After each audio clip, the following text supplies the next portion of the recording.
Welcome back. All right, guys, ready? All right, good afternoon. Before we get started, I want to introduce the Volusia County Public Safety Director, Randa Matusik, and one of our animal control investigators is Angela Miedema. She's one of the lead investigators in this, and we'll start off by just telling you what a horrific incident this was. You know, last night at about 4:55 p.m., our victim, Michael Millett, 8 years old, was out on his bike with one of his friends, and at the entrance to their subdivision, he stops and goes to pet one of these dogs that's out there, and at that point, Michael is maliciously mauled, brutally mauled and killed at the scene. We are working closely with Animal Control Services. During this investigation, Animal Control took custody of the two dogs that were responsible. We're now awaiting the owner's response of whether to sign the dogs over or whether we have to go to court and fight over how we're going to proceed with this. So it's the beginning stages of an investigation. We are going to do everything humanly possible to hold the owner of these dogs responsible, and we're going to do everything possible to make sure that these animals are destroyed. And with that, I'm going to turn it over to Angela because she's the one who's spearheading what's going on right now. So, Angela. Hello, everyone. I'm Angela Miedema, the Animal Services Director for Volusia County. And let me start off by saying this is a very rare and a very tragic circumstance that we have today. We were able to gain control of the dogs yesterday in an expeditious manner and humane manner. Unfortunately, the owner has not signed over permission for humane euthanasia at this point, but that may be coming in the near future. The dogs are confiscated and they are under a 10-day quarantine, and the owner has the ability to appeal with due process. It is our responsibility at Animal Services to investigate all concerns of stray animals or aggressive animals in the community, and we strongly encourage anybody who is observing an animal that is stray or observing a nuisance animal or aggressive animal to report it to us or your respective jurisdiction, animal control. That is the only way that we can work on preventing any of these concerns. I would join in there with Angela and asking anybody in this community who has any information pertaining to these animals or the owner of these animals to please reach out for either animal control or law enforcement.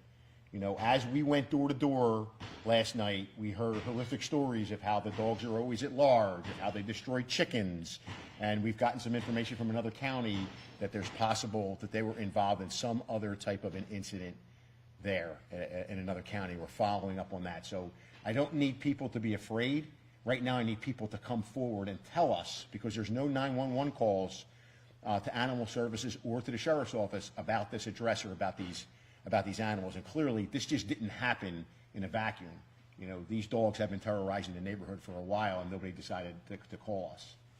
Yeah. I will tell you the injuries that Michael sustained, and we were there this morning to the autopsy, were just horrific. They were just horrific to what happened to that little boy. And I can tell you, in all my years of policing, to listen to that 911 call and hear Michael's mother in the background when she dove on top of him to stop the attack, screaming, "Somebody help me, my child's not breathing," it strikes to the core of who we are as human beings. So, you know, I can't say enough, and I know Angela and my detectives can't say enough to the family. I don't know where to go to begin, other than the fact that we're going to seek justice for Michael. Will anything happen to the owner of the dogs? We are looking, and we're working closely with Animal Services. My detectives are working closely. We are looking, the state attorney has been involved in this from the very beginning. We are looking really hard at making sure the owner is charged. That's the ultimate goal, is to charge her and destroy the animals. That's where we want to go. We're not there right now, but that's where she needs to be held accountable.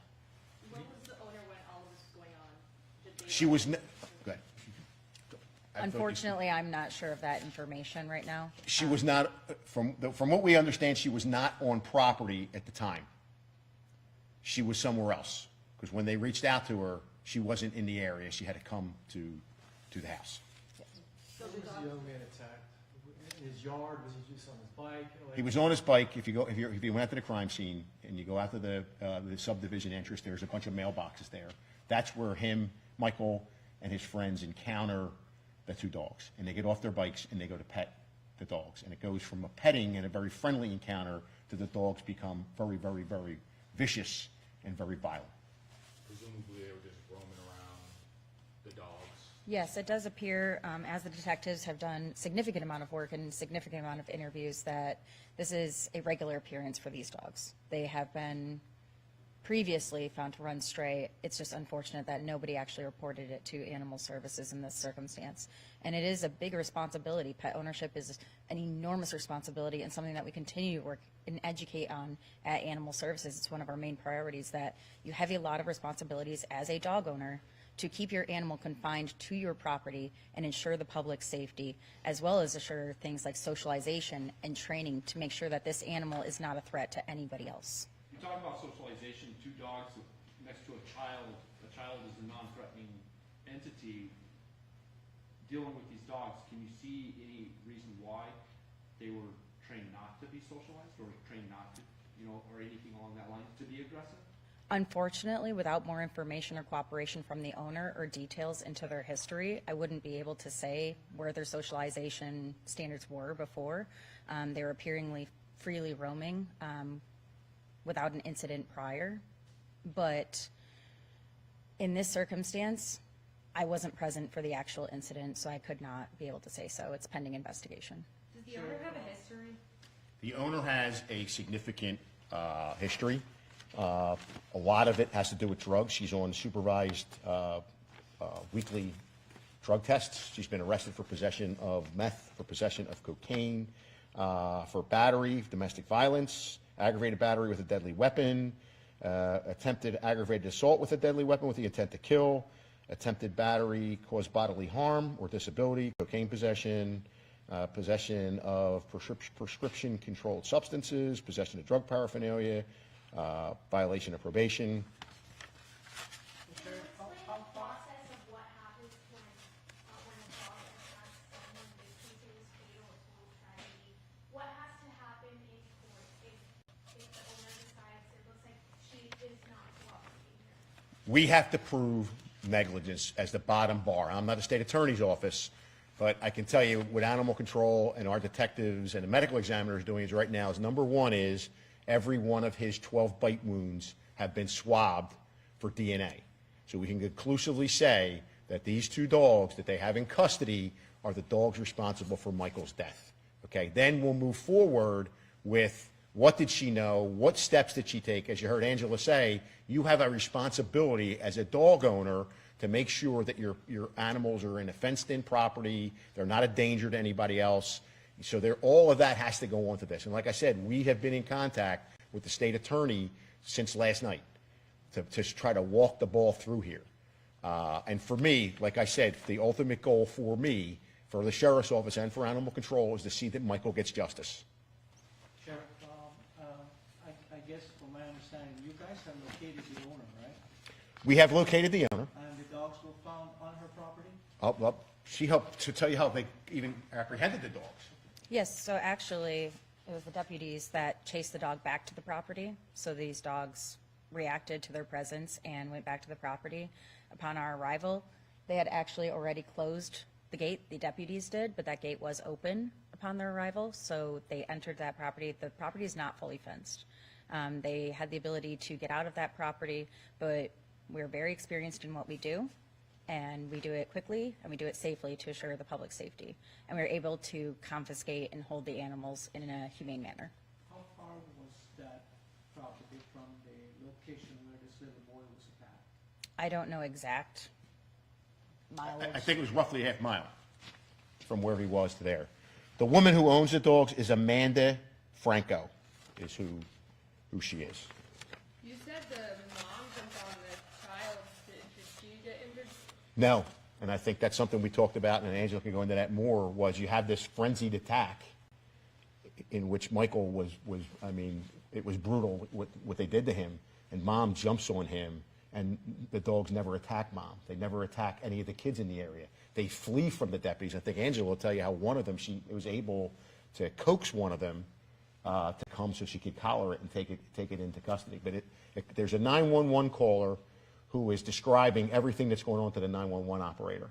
And she's screaming for somebody to get her gun because she wants to go out there because the dogs won't let Michael go. And then at a point in the background, you hear he's not breathing. You hear this heart-wrenching voice. That's Mom on top of him. He's not breathing. Somebody help me. He's not breathing. Somebody help me. And the dogs are still there, according to the 911 call. The dogs are standing right there while Mom is shielding him and trying to do CPR, bring him back. You know, how many parents last night hugged their kids and kissed them and said, "Good night, I love you." And here we have a mother who's fighting evil and trying to revive her son. How long did the attack go on? The 911 call is probably 10 minutes long. I don't know. I don't know. And maybe Angela can answer that better than I can. But and I'm speculating on the autopsy. I don't think Michael suffered a long time. Some of the wounds were so devastating, his neck was broke. So, you know, still, you're 8 years old, and what do you do? You know, at some point in time, his leg was broke. One of his left leg was broke. So I think that even stopped. He couldn't even probably have got up to run if he wanted to. That's just me speculating. And I'll let Angela tell you how she apprehended the dogs. Yeah. So as you'll see from the body cam footage, we were able to apprehend what we believe is a pit bull terrier, gray and white, and very large in size, probably about 70 pounds. The dog actually came over appearingly in a social seeking manner, came over with wagging tail, comes to high-pitched voices, and I was able to place a leash on it actually initially. And then obviously we used a catch pull for safety measures. And then the other dog, what we believe is a Catahoula or some kind of herding breed mix, was much more difficult. That one took us at least an hour to safely confiscate, and that was us running around the property for a significant period of time. But we were able to actually confiscate them in a quick manner and assure the public safety as well as our first responders' safety, which is my end goal always. Yeah, ma'am, so you believe that one dog started the attack and the other one joined in then? It's hard to see right now. We actually brought in a dog bite related fatality expert, and he's currently working with a medical examiner to try to see if the evidence gives us that information. What is your message to the community, obviously the neighbors there and parents of Michael are included this? My message is that there's a lot of responsibility when you are a pet owner. You have a responsibility to ensure the public safety, a responsibility to that animal, a responsibility to make sure that animal is being cared for, tended for, and raised right, the same way we do kids. It's a responsibility, even if you don't have an animal, to say something if you see something, to let us know if you're seeing animals running loose. That is what we do. If there's a bite incident, to make us aware. If these animals had killed any other animals or any kind of pre-indicators that we could go off of, let us know the information so that we can do our jobs and investigate. I think what Angela said is something that people should really take to heart, is that while this is a rarity and it's a horrific tragedy, when you do see those stray animals out there, you don't know, and you need to call us. You just can't assume, well, it's a dog, it looks friendly, I'm going to just ignore it. And in reality, you know, something horrific can happen here. Did you talk to the owner of the dog? I mean, is there a reason why she's not forfeiting the dog, knowing what happened? I can't speculate as to why. I she would hasn't tell you, being forfeited. arrested 9 times, she's pretty well versed in invoking her Fifth Amendment rights. I mean, I think she knew right then and there. She lawyered up immediately. She knows what's coming down. As far as charges, how severe, I mean, negligent homicide. That's obviously, the investigation will bear that out, and the state attorney will make that determination. And I'm not the state attorney here. I'm just spitballing this and saying, at least I think we have negligence now.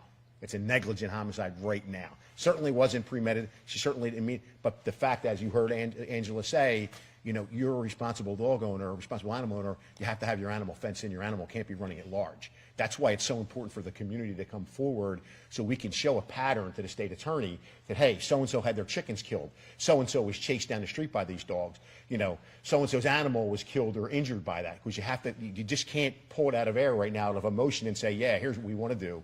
We want to get the facts right. We want to make sure that Michael gets justice and Michael's family gets justice, and she's held accountable for this horrific act. Do you know anything on Michael's friend? Because I know it was him that tried to fed the dog. Did his friend try to do that too? I can't answer that. I don't know any of that. I know that the detectives have spoken to everybody in the neighborhood to get a picture of it. It's again, and Angela was there. It is horrific. I just cannot imagine a mother being out there when this went down, and then to see the end result. I mean, he never had a chance. He never, ever, ever had a chance. Would it be safe to say because the mom kind of went over him? She dove, according to the 911 caller, the 911 caller is on the phone describing everything. She talks about, oh my God, it's his mother. She's she's laying on top of him, and you can hear her screaming, the mother screaming, he's not breathing, please somebody help me. And the 911 caller is on the phone saying, and the dogs are right there. And she's screaming at people, get away, get away. They just attacked somebody. They're going to attack you. Get away, get away, get away. And she's screaming for somebody in her house to get her gun. And she's telling the 911 operator, I'm going to go out there and shoot these dogs before they do this to somebody else. So preliminarily at this point, you guys are aware that the little boy tried to pet the dog, so no aggressive action or anything? From what the detectives have gathered is that the little boys are out riding the bike, they see the dogs out by the mailboxes, and they get off their bike and they start petting the dog. And at no point in time was there any indication that they were going to attack. And then, like a light switch went off, then they went right into attack mode. And from the bite wounds, both dogs were attacking him. Who you want to assign more bites to, they'll determine that later on. But he significantly was attacked, and he was attacked by both. You want Angela to spell her name for you guys? Yes, please. It's common spelling, right? For Miedema. Angela, Angela, last name Miedema, Miedema.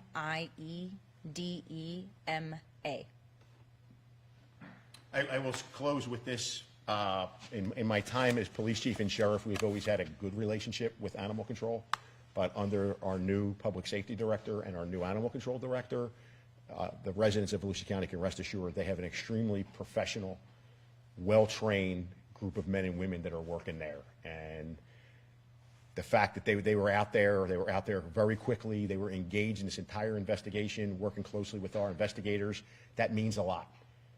We were out there on December 5th, or they were out there on December 5th, but for a different call, because we had information that you guys were out there before and you didn't do anything. That's not true. So shut down the rumor mill. They were out there on December 5th. It had something to do with a completely different animal, not these two animals. So I just wanted to throw that out there. Of who? Oh, Franco, and Amanda is Amanda, Amanda. She goes by the middle name of Bailey. Do you have a date of birth for her? Her date of birth is, I just looked at that and figured that out a minute ago.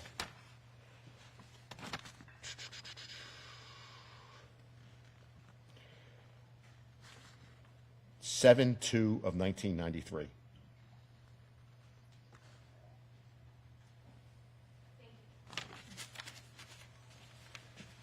All right, you guys good? All right. Thank you very much, Secretary. Thank you. Everybody should have a download link. The body cam, 911. Yeah, the 911, yeah, so as long as you guys can sit there and listen to the 911 call, that'll tell you exactly what we just talked about. Is their I report, missed it the other day. is their report was not approved yet at last check? As soon as it is, I'll add that to the folder. I think you all have it there. Dropbox? Yeah. Was Chris supposed to come out to our graduation that night and talk about one of the topics? Oh, yeah. It was, you are. I think it was, you wanted to talk about like. Oh, yeah, something broke that day.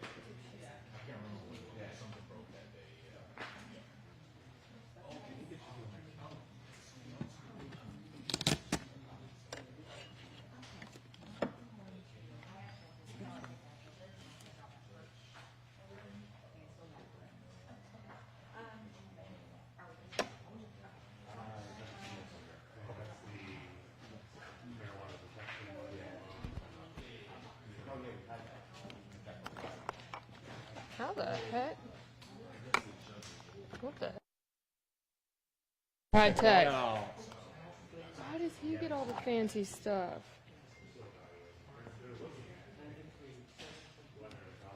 How do you get fancy mics? How do you get fancy mics? That's from I bought this for the Rode microphones.